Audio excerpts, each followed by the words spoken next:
Good morning, everyone. It's 11 o'clock. My father, who spent several years in the U.S. Marines, always started on time, so I'm going to follow his lead and not penalize the people that are on time. And we're going to get started. Welcome to SBAM's webinar on getting Michigan's small businesses back to work. In the next hour or so, it's our hope that we'll help you think about and think through various topics as you prepare to reopen your business. I'm Scott Lyons, Senior VP for SBAM, and it's my honor to coordinate this effort, and it's my hope that you'll find the information that we present of great value as you think through all these topics. As we've spoken with our members, the thought that consistently rises to the top is how and when do we reopen while keeping our employees and visitors safe. Second to that, and related, is instilling confidence that the workplace is as safe as possible and that measures are in place to manage the risks, specifically around health and wellness issues. In the next hour, we'll run through a lot of best practices and ideas that you can use when reopening. One thing for sure, it will not be as simple as walking back into your office or into your building or wherever and simply hitting the light switches and have everything come back to the same way it was when you last were there. There are new requirements that you'll need to be aware of and follow from the state of Michigan, from the federal government, and every level of agency in between, it seems like. Some logistics before we get rolling.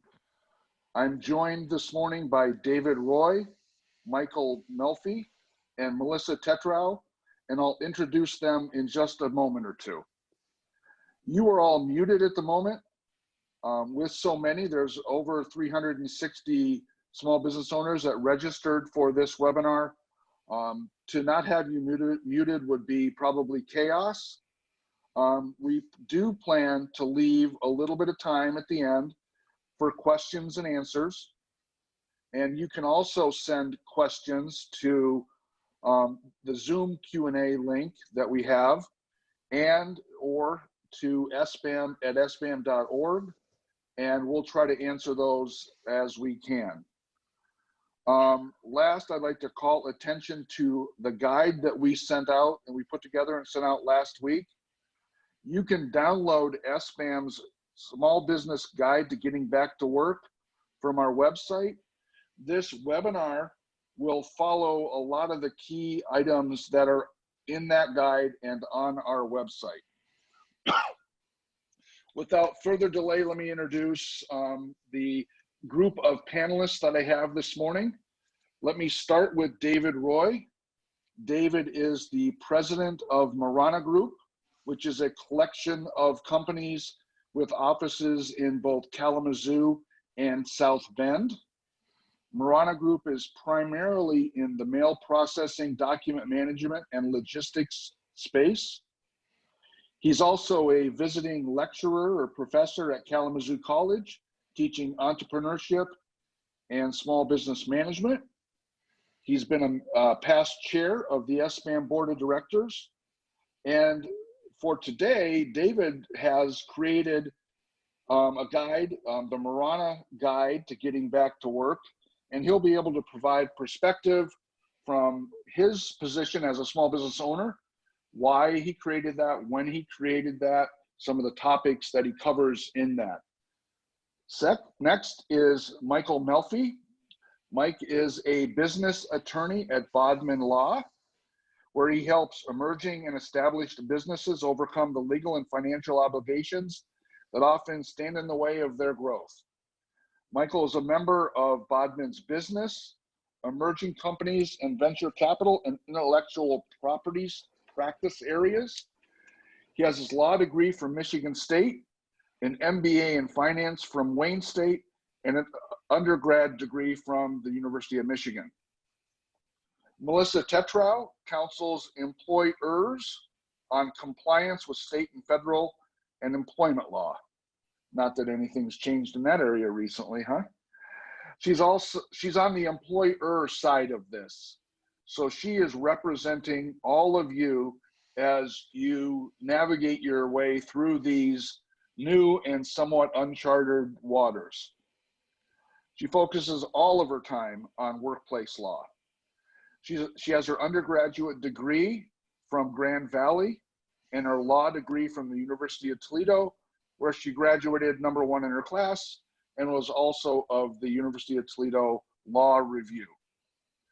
If any of you have ever sent a question through SBAM's legal hotline, it's the Bodman Law Firm that supports our effort there. Chances are pretty darn good that the answer you got came from one of the two faces that you see on this webinar this morning. So let's dive in.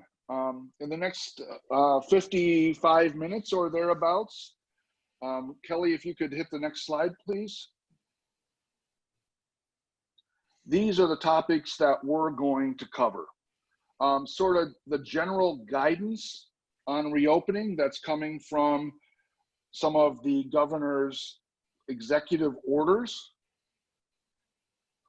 Health screening guidance, what should you do, when should you do it, what does it mean to HIPAA or private health information, workplace cleaning, tips on a safe work environment for your employees and your visitors, distancing of folks that are coming in and out of your office location or building.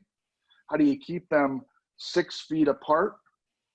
Some thoughts on cashless payments, probably not just for retail anymore. How can you, what is it? How can you do it? What are the ones that you should think about? And personal protective equipment. What is it? How do you use it? And where do you get it? So with about 50 minutes left, we want to jump right in. Before I do that, I will tell you that on our website, we do have some examples of a guide. One of the requirements of the executive orders is that you do have a guide. We have on our website 4 of them that you can look at, or 4 reference points, if you will. The first one is from Lear Corporation, which is probably the one that's getting the most play that I've seen across at least the large business workspace here in Michigan. We have David Roy's from Marana Group. We have one from the American Society of Employers and the Luminous Group. It's a checklist that you can use, and then some OSHA guidance. So we want to talk a little bit this morning about the hows and the whys. I'd like David, before we dive right in, if you could speak just for a couple minutes about the thought process that you went through. Why did you create the Marana Group COVID-19 Preparedness and Response Guide?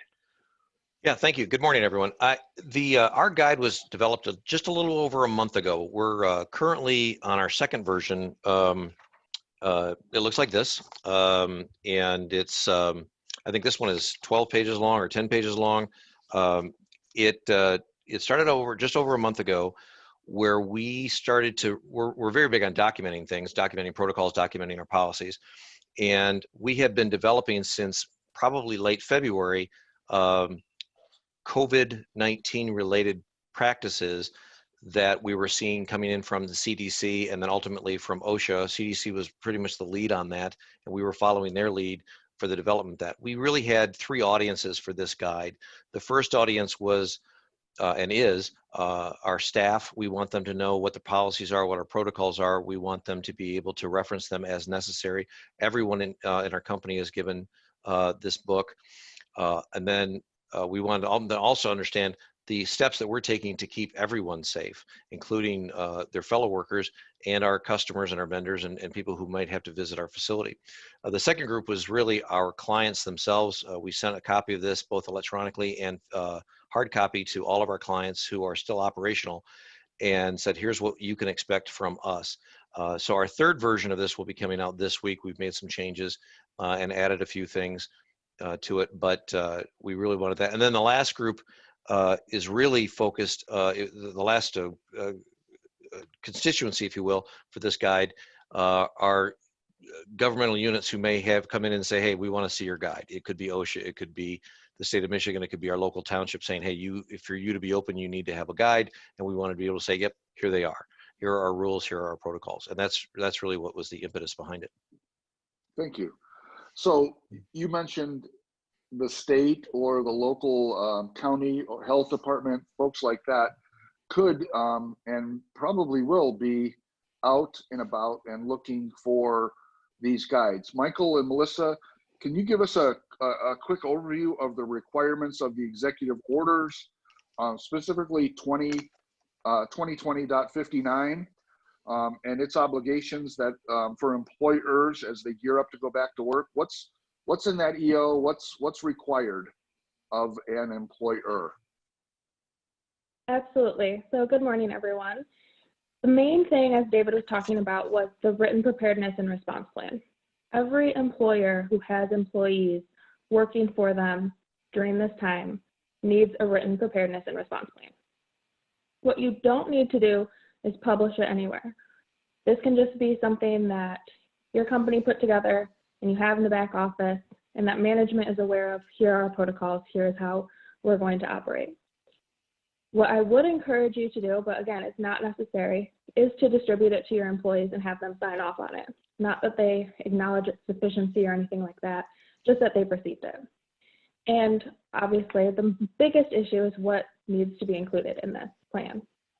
There are a number of factors that need to be outlined in the plan. The biggest one is your risk exposure for your employees.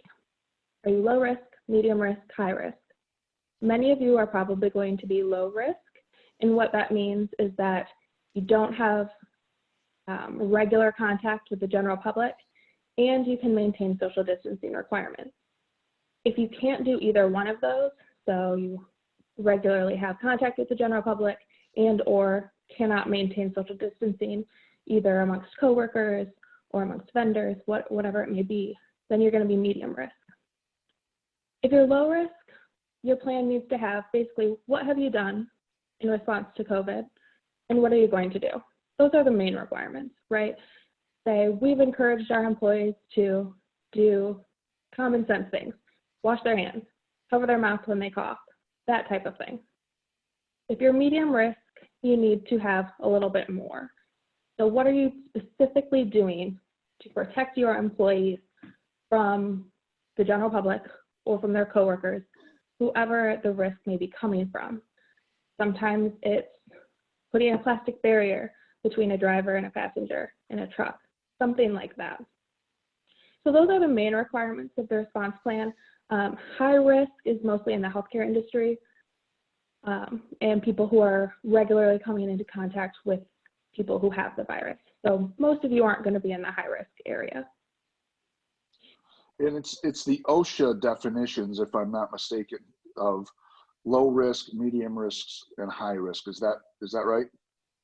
That's correct. Yep. Okay. And OSHA is an important component of this whole thing. It's been around for 50 years. I think OSHA, the act first passed Congress in 1970. But generally speaking, OSHA requires employers to provide a workplace that is free from recognized hazards that are causing or likely to cause death or serious harm to employees. And in that realm, OSHA has stepped up. The guide I mentioned earlier from OSHA is all about COVID-19, and you all can find that on our website. If you're wondering what it is, it's several pages deep. It'll give you the definitions that you need to determine for your own company whether you're low risk, medium risk, or high risk. And for today, we can only go so deep because of the diversity of our membership. I would also encourage each of you to look to your individual trade association for specific guidance. I know that the National Restaurant Association and folks like that have done things that are very specific, in this case, to food service. And in there, you can go deeper into what your industry is going to require. There's also, you can see a copy of some of the posters. There's a couple of new posters that are required. And Melissa, do you want to talk about the COVID-19 Smokey the Bear poster that was developed? Sure. So there are a number of new posters that need to be at your work site with all of your other labor law posters. So wherever you have the minimum wage poster, that's where all of these should go. I will say that new ones keep coming out every day. So this is something that you need to be aware of and keep refreshing. The Smokey the Bear one is one of my favorites, but it has mostly common sense tips, right? Wash your hands, stay home if you're sick, cover your mouth when you cough, that type of thing. But it's still required and it has to be posted. And again, now more than ever, it's important that you are following these posting requirements, because odds are there are going to be health departments and those types of agencies that are visiting your workplace. So, and I would say, Michael, if you want to jump in here, you said it, Melissa. I'd like to emphasize it from Michael, how important that is that they have that poster, not just because it's a new requirement that they have the poster, but as those folks are wandering through your facility, they're going to be looking for those other posters, the minimum wage posters and things like that. And you know, what's the downside of someone not having those posters in place? Absolutely. So, I mean, I'll reiterate, Scott, what you just said, and let Melissa speak to the specific fine that you received. But, you know, as you said, I think now we're going to see an uptick in some of the auditing or some of what you're going to see people walking through and looking at what's going on in the workplace, right? We're looking to really protect, as you said about the OSHA guidelines, the employees. And so if you do have someone walking through, more than likely they are going to be looking to see whether or not you have a plan in place and you're adhering to it. Inevitably, once they're inside the door and looking, if those posters aren't there, which are kind of standard operating procedures that you must have, you could result in some additional fines and penalties. And Melissa can speak to exactly what that is, but as far as the dollar amount, but you know, you need to have those up. Now is not the time to say, you know, I don't want to spend the money to have that poster up. You need to have those up. They need to be there to make sure you're protected. Melissa, you want to talk about the fines real quick? Sure. And I don't know the fines off the top of my head, but I can get that information for you. But what I want to reiterate is a lot of employees want to come back to work, right? But just as many are scared to come back to work.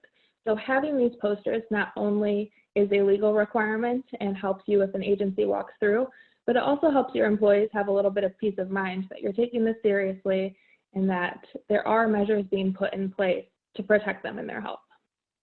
I'd also add, Scott, that there are going to be those associates, because they are concerned about coming back to work. If you're not really building this culture of communication, if you're not building this culture of safety, and portraying that to your employees on a regular basis, I think you run the risk for some particularly disgruntled employees who might say, you know what, I'm going to give OSHA a call, or I'm going to call the county health department, and I'm going to make a complaint. And then you will have a visit from someone who's looking for posters and whatever else you're doing. So this is kind of low-hanging fruit, in my opinion, to do the bare minimum, but to keep that. These are just reminders. And they need to be out there, I think, on a regular basis for people to understand that you really are concerned about this. Yeah, I think, David, that's a great point. I mean, Scott, to my experience has been, is the calls we've been getting is someone says, well, how did this happen? And I said, well, do you think it was possibly an employee? And it's like, usually it's yes, you had an employee who is back, or they have concerns, and they were the ones who made the phone call about their concerns, as David pointed out. So I think that is a very important part, is that culture of communication that David speaks to. So far what we've learned is there is a requirement that there be a written preparedness and response plan. it can be developed, it can and should be developed. It doesn't necessarily have to be communicated with all of your employees, but it doesn't hurt to do that either, to give them the confidence that the business owner, the management team has thought through what this means for their company. We've also learned that there's a new OSHA poster that is required that you're going to want to put up there. And then there are other ways to communicate through posters and tools, emails, and things like that. And I know, David, that you've created a whole series of posters that you've used for Marana Group and that are available in the SBAM COVID-19 PPE section. You want to talk about what those are really, really quickly? Yeah, sure. We've developed, I think we're up to 15 different posters now that are designed. The Dr. Smokey one that you see in front of us is one of ours. We have posters that really encourage social distancing and reminders to wash your hands and what songs you can sing to keep washing your hands for at least 20 seconds, where you can find sanitation locations. We just added this morning a series by popular demand, actually, customers asking for them for signs that they can put up when an area is closed for sanitizing or cleaning and disinfecting. We've added posters for people to put on their outer door that says all vendors and contractors must wear a mask and wash hands before they enter or when they enter the facility or whatever the protocols are. And so we've put them out there. And they've been very well received, and it's been very helpful within our facility. Walking through our facility, the whole thing is just one giant poster. We have posters everywhere, telling people to, reminding them to wash their hands and keep the mask on, or stay 6 feet apart. Mm-hmm. So one of the things that I think I've learned over the last 7 weeks or so is, as the rules have changed, as I've traveled out to the grocery store or wherever I've gone, is that my common sense is not necessarily someone else's common sense. And amen. Oh, for sure. To remind folks of just what to do and wash your hands and stay away from people and things like that. As far as communication, that's even more important than it always has been. It seems odd that we're having to remind people to wash your hands, but it is where we are at this moment in time. Kelly, if we could go to the next slide, please.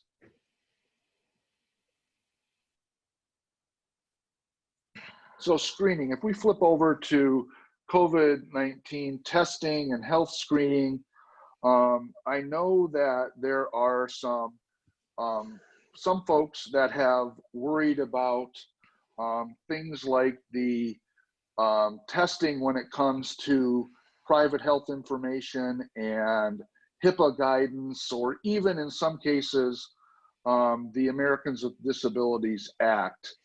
And I know that it varies by industry, whether or not you are going to take the step to check people's temperature.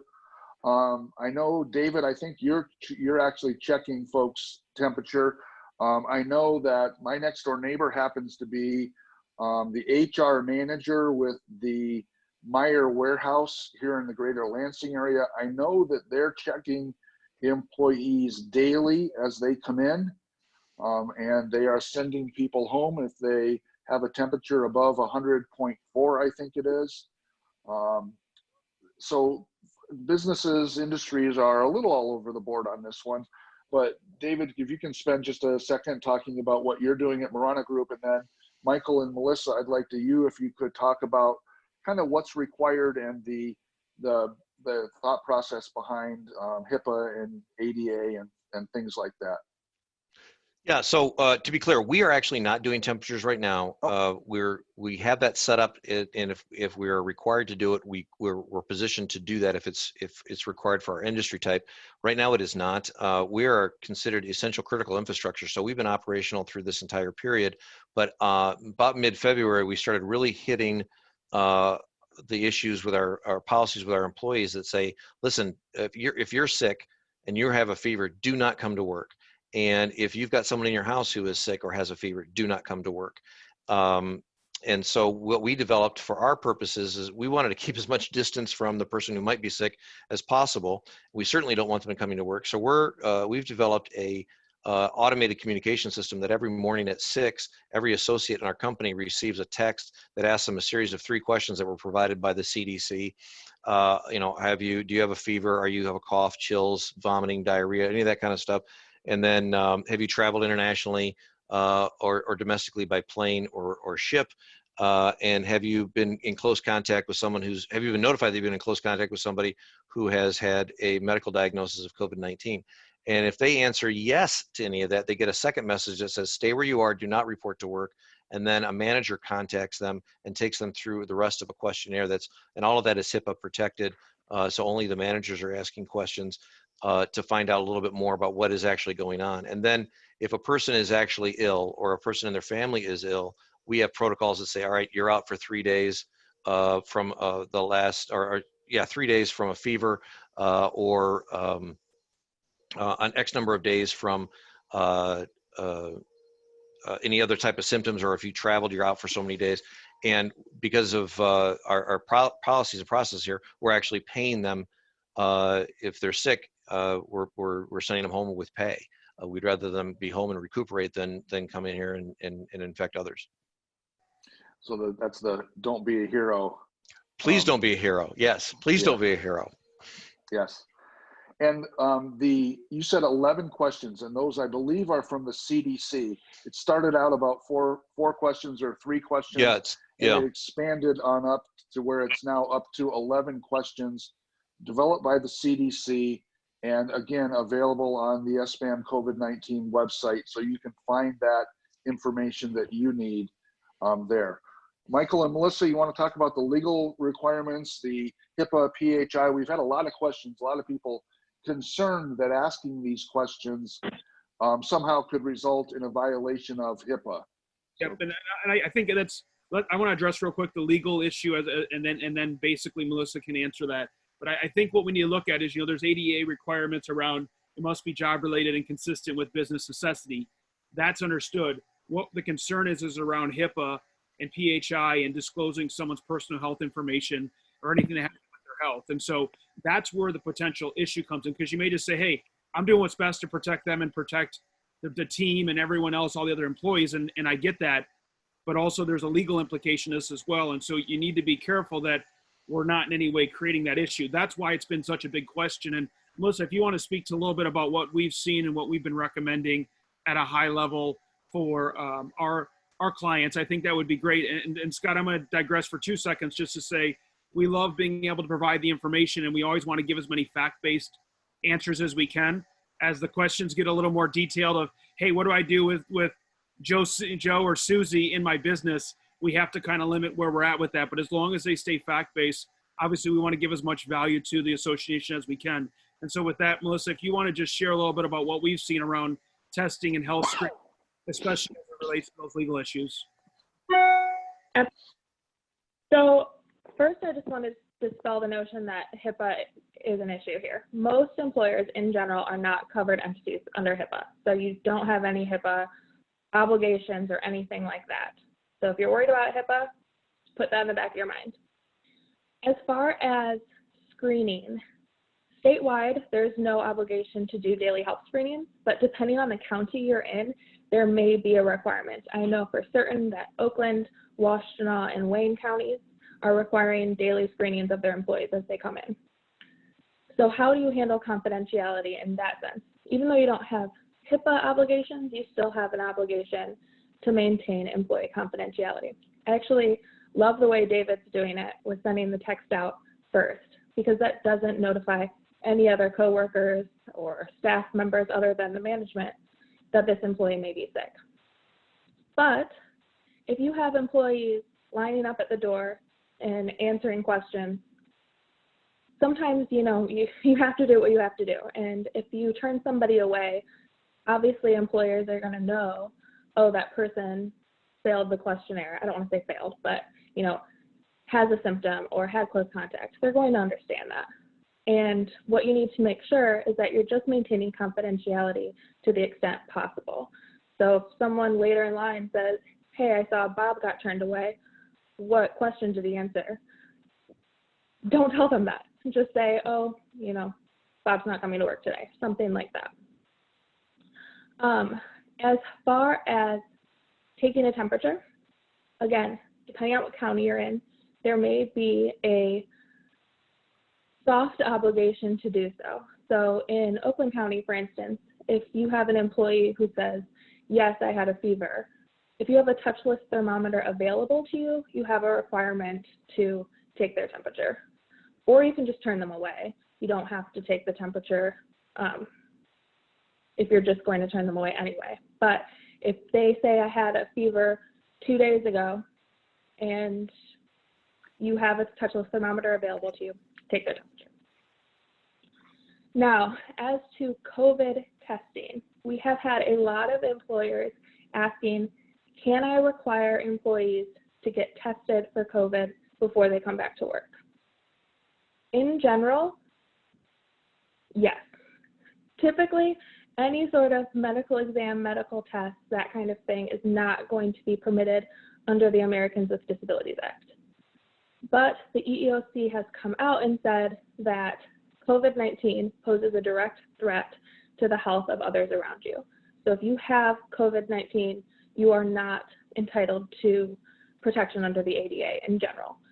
So that allows employers to require their employees to get tested for the coronavirus before they permit them to come back to work. In addition, we've then had a lot of employers ask about the antibodies test. They say, yeah, I know I can require my employees to get this COVID test. Can I require them to get the antibodies test? In general, I'm going to say no. Again, the EEOC has really said the COVID testing is permitted under the direct threat analysis. We don't really have that same analysis with the antibodies test. So if you're leaning towards requiring your employees to get that test, I would caution you against it. Okay, thank you, Melissa. So 11 questions, the key to get started from the CDC. And again, you can, here's a hint. If you received our guide in your email last week, it's part of that guide. If you don't have that email, that information is on our website. Kelly, if you go to the next slide. And this slide will really outline a lot of the information from OSHA, the Occupational Health and Safety Administration. They write the rules, they enforce the rules, and here are, generally speaking, the basic points of those rules. The very first one, if your employees, as David said earlier, if your employees are sick or if they've been exposed, tell them to stay home. You don't want them coming in and potentially infecting the rest of your employees and then having a really big problem inside of your company. Encourage the respiratory etiquette, covering coughs and sneezes. We've talked about some posters that are available there. Provide a place to wash their hands. Encourage them to wash their hands. If that's not possible, what you want is alcohol-based sanitizer. And the requirement there is that it is at least 60% alcohol-based to kill those germs. You want to try to limit your work site to essential workers wherever possible. I think a lot of us have been doing that as we go on. It'll be important to continue to do some of that, at least for the rest of this month, as the stay-at-home order is still in place, even though through executive order, Governor Whitmer is going through and highlighting certain types of companies that can go back over the course of time. Construction is, I think, this Thursday. Manufacturing, more or less, is going to follow that probably next week sometime, we're hearing. But that doesn't mean that all of the employees need come back to work on day one. So the OSHA suggests that flexible work schedules, if possible, telecommuting, staggering shifts, putting 15 minutes between first and second shift, for example, is one of the things that they would suggest. If you can do that inside of your company, if you have the ability to do that, it helps separate employees and limits the opportunity for cross-contamination. Discourage employees from using others' tools, or whether that tool be a desk phone, whether it be a wrench, or whatever that they might use that is common in your work site. If they are using tools, sharing tools, equipment, whatever that might be, provide sanitizing wipes for them to be able to wipe that phone or wipe that computer screen, or not screen, but the keyboard or the copy machine or the fax machine or the scanner, or whatever is a common high touch piece of equipment inside of your location. You know, put that canister of sanitizing wipes right there, so someone can use that before they start using that machine. The EPA is out there as well. The suggestion from OSHA is that you only used approved chemicals and you follow the directions. That's what number 8 and 9 say. So follow the directions on the label for those. And last but not least, encourage workers to talk to you, to communicate with you on any safety and health concerns that they might have. Better you than calling up the health department or putting that call into MyOSHA or someone like that. I don't know if David or Michael or Melissa, if you want to comment on any of these, or if we can continue to move along. I would add, I'm sorry, go ahead, please. No, go ahead, David. I was going to say, if you are taking cleaners and moving them to other containers, if you're taking you're dividing stuff up and making it into smaller containers, make certain that they are properly labeled.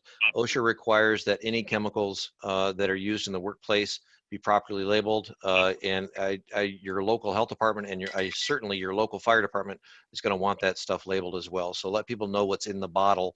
It's not. It may look like water, but it's not, and that should be properly labeled as such. Absolutely. And I was just going to speak to that last comment you said. While it's not one of the steps that OSHA points out, I do think, to David's point of the culture of communication, David, I love that you use that language. Right now, over communicating, I think, is better than not enough. And just, I found that the organizations we're working with that overly communicate, they're just building that trust up with their organization. So having someone who is that point person or the voice of, whether it's the HR person, the legal counsel, the owner, the business owner, the founder, whomever that may be, but someone who they can ultimately be speaking with, I think just further builds that communication out, so they feel like the organization has someone who is overseeing these 10 steps.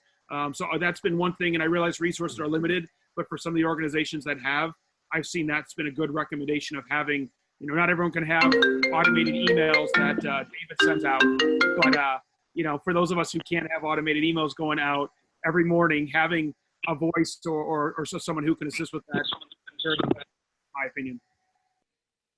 Thank you. And I've just got 2 quick things to add.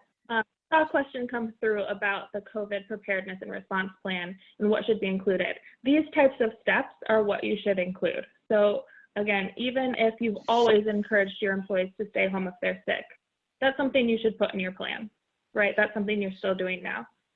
And I have had a lot of employers who've had trouble, unfortunately, obtaining masks or hand sanitizer or things like that for their workplaces.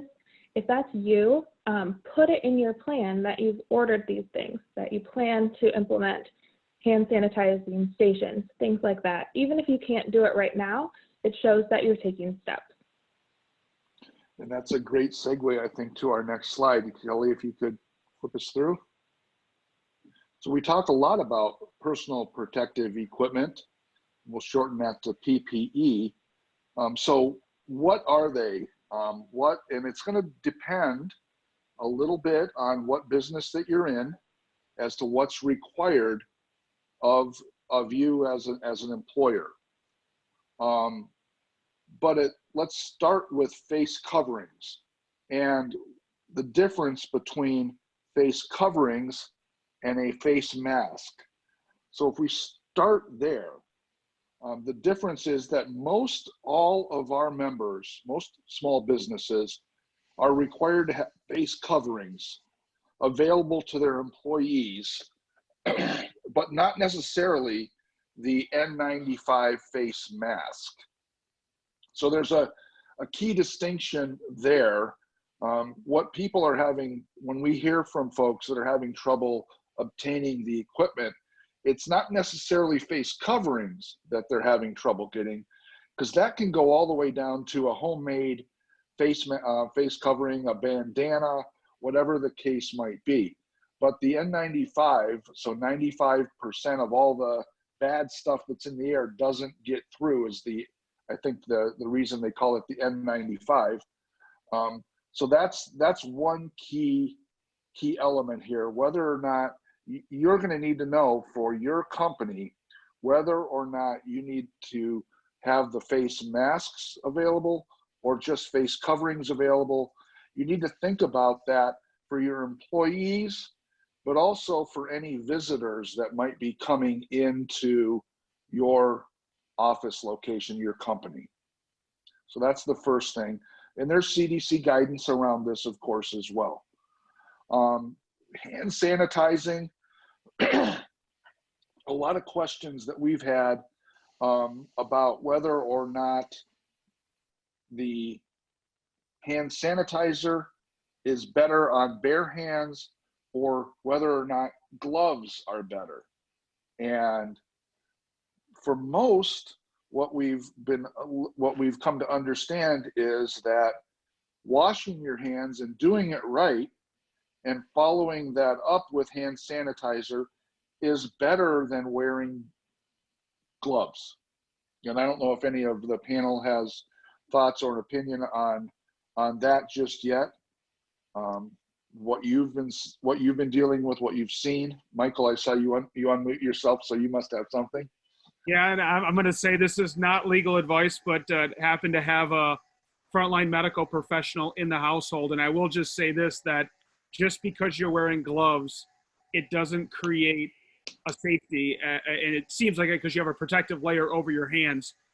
However, a lot of times, if there are germs, viruses, or anything, bacteria, the taking off of the gloves and the putting them on can be just as much. And I even just, again, I am no medical professional, so please don't hold me to it, but been reading a little bit about even with the masks. And while they do, and certain ones are really good, properly removing, disposing of them is just as important as the actual wearing of them. And so there's a lot more to it. And I've seen a lot of great videos out there about proper ways to put on and remove PPE when you are going through this. I would say that nothing surpasses a good 20 seconds, if not more, of hand washing. I'm sure Melissa can speak a little bit to some of the protocols. We've talked to some of our clients, and David may have some thoughts on that too. But I just, on a personal level, those have been some of the experiences that I've been seeing and the feedback I've gotten from medical professionals. Thanks, Michael.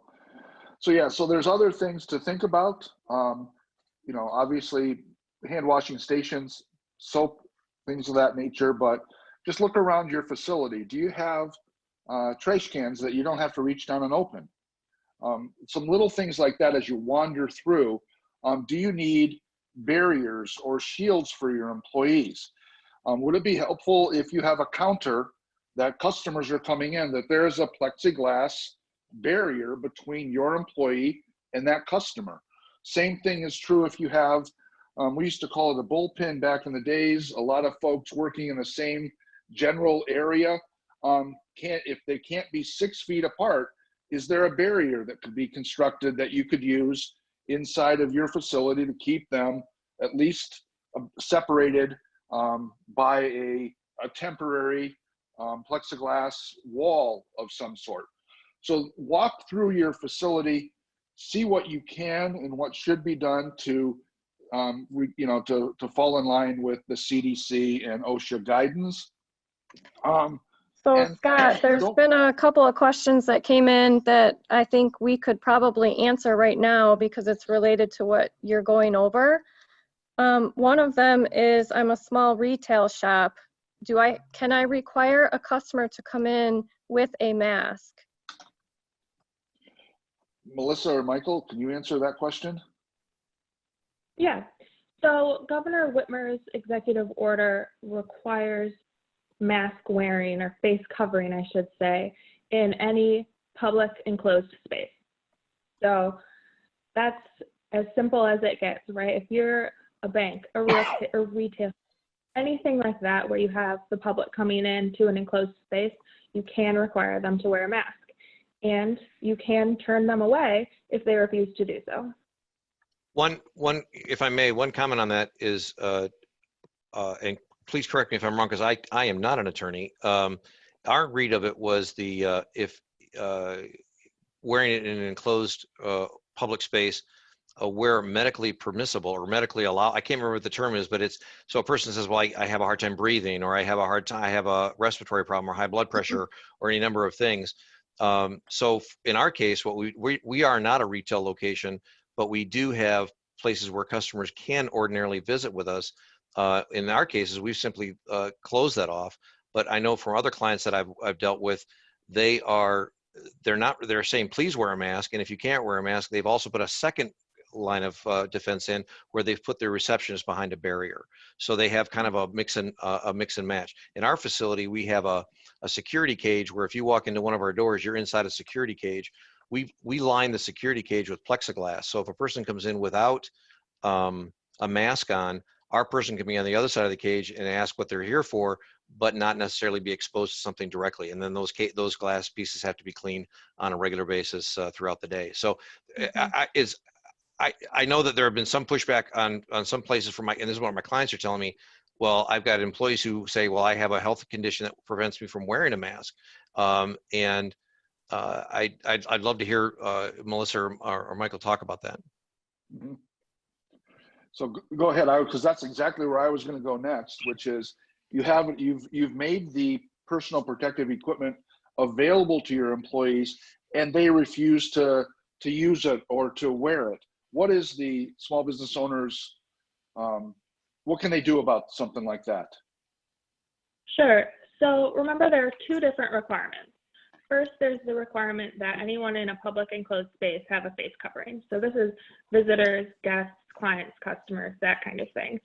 And if they say, I'm not medically able to tolerate wearing a face covering, then that's where you need to have other barriers, as David was talking about, other steps taken to prevent your employees. The second aspect is that under the executive order, employers are simply required to provide face coverings to their employees. You're not required to require your employees to wear it, but just because you don't have to doesn't mean you can't. And I've encouraged a lot of employers, and I've seen a lot of employers taking steps to implement required face coverings for their employees. If employees refuse, there are potential ADA issues. You know, if somebody has a disability that affects their ability to breathe with a mask on, you know, I don't know, COPD, for instance. If they disclose that to you, then you may have an obligation to make a reasonable accommodation for that employee. Again, that goes to other protective measures, barriers, that type of thing. But unless there is an ADA issue, if you're requiring your employees to wear a mask and they refuse to do so, you can discipline them, you can terminate them, you can refuse them work, you can take disciplinary action as you typically would. We had Thanks, someone Melissa. asking if a face shield would qualify as a face covering, a required face mask. I believe don't so. know. Yeah. Yep. So I think it's best it really is going to depend on what your business is and how often they're in front of a customer and all of that, whether or not you want to use just a face covering or a face shield and a face covering. And, you know, you're not going to have anybody be super upset with you if you use both, right? It's a belt and suspenders approach to this, I guess, would be my answer to it. More is better, and the more, especially as we still kind of walk our way through all this, it's all new to us. So more is better, I would say, right now for that. Kelly, next slide, please. Yep. Do you want to cover a couple more questions that came in now, or wait until the end? Let's wait until the end and see what kind of time we have. Okay. Yep. So health screening guidance, these are the questions. These are what we were talking about earlier. This is part of the guide that we sent out. This is a screenshot of the guide, and you can see that the general questions that you want to start asking your employees. Michael, you and Bodman and the folks there have created a questionnaire for visitors. So I would say use this as a basis point for your employees and visitors coming into your location. It's all there. There's 10, 11 questions that have to be asked. It's based on the CDC guidance, and you can go and you can ask these questions as a course of your daily routine going forward for the foreseeable time. Kelly, you want to move on to the next slide? We talk here about cleaning your workplace and really just stepping it up a notch. The best advice that we can give you for the confidence of your employees, the confidence of visitors to your work site, and just reducing your chances of having anything go haywire inside of your offices, inside of your companies. So step it up a notch.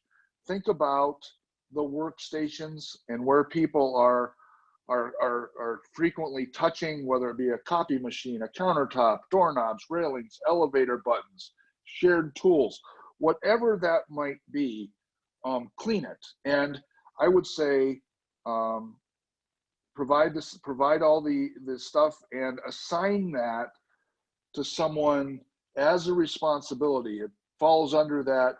In all of our job descriptions, we probably have something that says, and other tasks as assigned. This would be one of those other tasks as assigned. So make sure that you schedule it and that you have someone inside of your world that is responsible for cleaning on a regular basis throughout the day.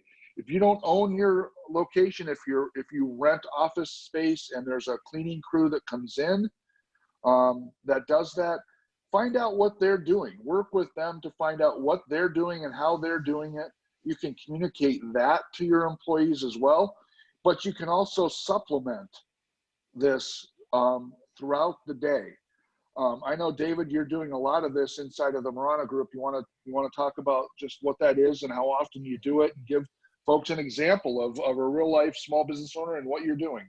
Yeah, so we took the approach with our cleaning the workplace similar to what you might do with child-proofing your house when you're bringing a small child into your home for the first time. What are common touch points? Where are places that people are going to touch? We've also made some changes to our physical spaces. For example, the associate lounge. Because of the space of our associate lounge, we removed all the tables except 3. We put the tables away. We limited the number of people in the associate lounge to 3 at a time. We've given everybody in that space sanitizer. There's posters reminding them to clean and sanitize before and after use for the countertops, the microwave, the sink, and the tabletops that they're using. We removed from our space all of the reusable utensils. People bring in spatulas and what have you for use. We've removed all of that. We've removed all of the multi-use silverware and replaced them with pre-wrapped picnic type, fork, knife, spoon with a napkin packet, so that stuff can then be disposed of. We clean the facility 3 times a day, including all touch spaces, countertops, doorknobs, railings, hand trucks, pallet racks, or pallet jacks rather. We do clean our copy machine screens where people are touching the copy machines. One recommendation that I would make to clients is cover them with a saran wrap, cover the touch screen with a saran wrap. It makes it a little easier to clean. You can tear the saran wrap off if you like, if it ever started to get fade, but that allows you to wipe it down and not destroy the actual screen or the keys, because Clorox type wipes, sanitation wipes, have a tendency to just play havoc on that type of equipment. But if you wrap the cover in plastic, you'll be in great shape for that. So that's what we've done. And then we've also increased the number of cleanings from our professional company. We normally had them come in once a week to clean our facility. We now have them coming in 3 times a week to clean the facility. Thank you, David. Kelly, if you could move on to the next slide. Social distancing, there's some requirements or some recommendations around social distancing. So think about what that means inside of your business. If you can mark off 6 feet with tape or with floor decals or something like that would be one suggestion. Again, if that's not possible, the barriers, put the barriers up between. You could also use rope or a stanchion. Think Cedar Point or the TSA line at the airport, weaving your way through. Think Cedar Point. It's a lot more fun than the TSA line. Maybe even create one-way traffic if possible through your workplace. I know that in SBAM's offices, it's kind of a big U with doors in the middle and on both ends.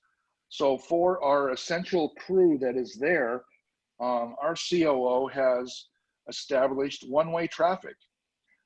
So yeah, it's not quite as efficient, but you're not running into people in the halls, which are generally speaking not wide enough by any stretch of the imagination that you could be 6 feet apart. So one-way traffic helps with that.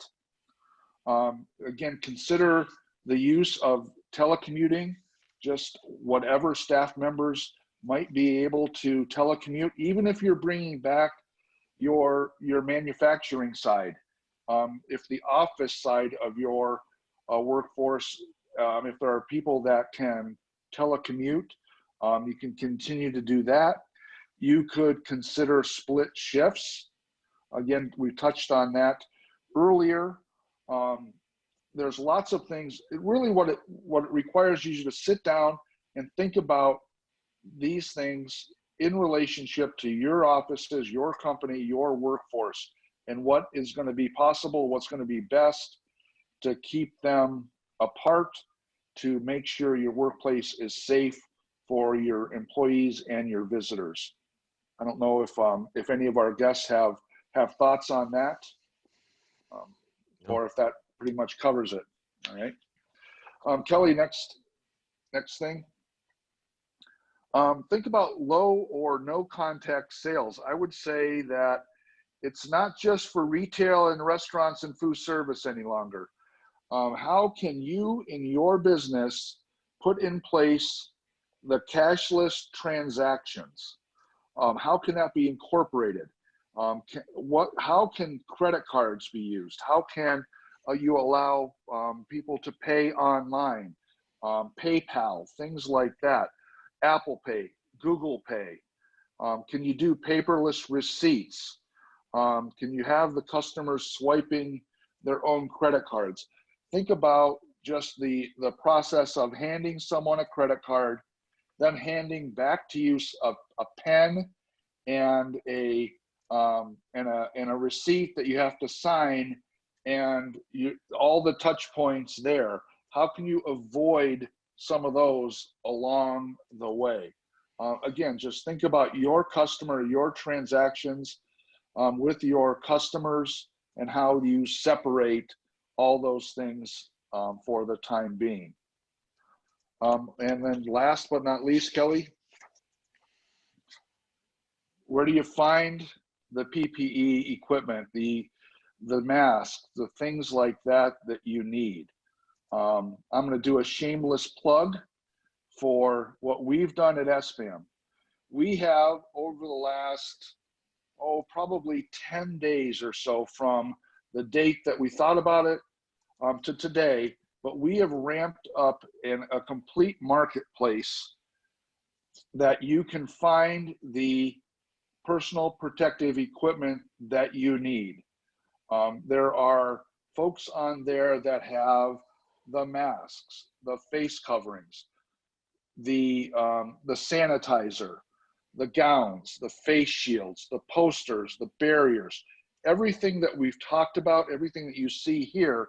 You can see a listing of vendors that have that available. Much of it is made in Michigan. So the whole concept of small businesses supporting other small businesses, whether it's a manufacturer or a distributor, we have made a lot of contacts and we're making that available to our members. I will say on both sides of that. So we are protecting this. It is a member benefit of SBAM. So to be a vendor or to be a purchaser, you do have to be a dues paying member. We know that in some instances, the distribution chain, the supply chain is a bit of a mess. So we are limiting that to dues paying members to try to protect their ability to find and purchase the equipment that they need to get back to business. Everything else that we've done, all the webinars, all the guides, the website, everything else is available to the general business public. This one is limited to members only. And I would encourage you all to go back and take a look at that. Last but not least, Kelly, the next slide. More information. Uh-oh. So we ran out of slides, but I will, I expected one more slide there. And again, when we started this, we started with sample documents. The Marana Group's Back to Work Guide, the Lear Corporation's Back to Work Guide, the OSHA guide that you'll need to take a look at, and the American Society of Employers and Luminous guide. So we have some great examples that you all can go and fashion that guide that Melissa spoke about that you have to put together. Again, you don't have to communicate it with the world, but you do have to have it. So don't blow that off. Make sure that you go in and develop a guide. If you want to go a little bit deeper, I know that the American Society of Employers, and that's the group behind our HR hotline. Bodman is behind the legal hotline. ASE is behind the HR hotline. They're going to go deep on this May 11th, 2020, obviously, starting at 10 o'clock and running through to 12:30, so 2.5 hours, a workshop on that it's entitled Leading You Back to Work. And you can find that, their website is aseonline.org. Also, this Wednesday at noon, a big piece of getting back to work is communicating with your employees. And we'll have a webinar this Wednesday at noon on that. And then Thursday at 10 o'clock in the morning, another SBAM webinar, all about the Paycheck Protection Program and loan forgiveness. What do you need to document? What do you need to do to make sure that if you've got one of those PPP loans, that you're documenting and you're getting ready to set yourself up for that loan forgiveness. So I'd like to thank everyone for joining us. It's just a couple minutes beyond noon. I don't know if there's any parting comments from any of our panelists, but I would open it up to them. And we ran a little bit short on the questions and answers. I don't know if there's something burning there. Kelly, you've been monitoring that. So if you could let us know if there's something there, or if we can end this as we go forward right now, and we'll answer those questions offline. Yeah, I think what we could do is just have any question that was left unanswered, please visit our website at sbam.org, and you can submit your question online to sbam@sbam.org, and we'll make sure that you get an answer as soon as possible. Thanks, Kelly. And to David, Melissa, and Michael, thank you very much. And again, we're here to serve. We hope this was the information that you were looking for and that helps you get back to work. Good luck, everyone. Thank you. Take care. Thank you. Take care. Bye.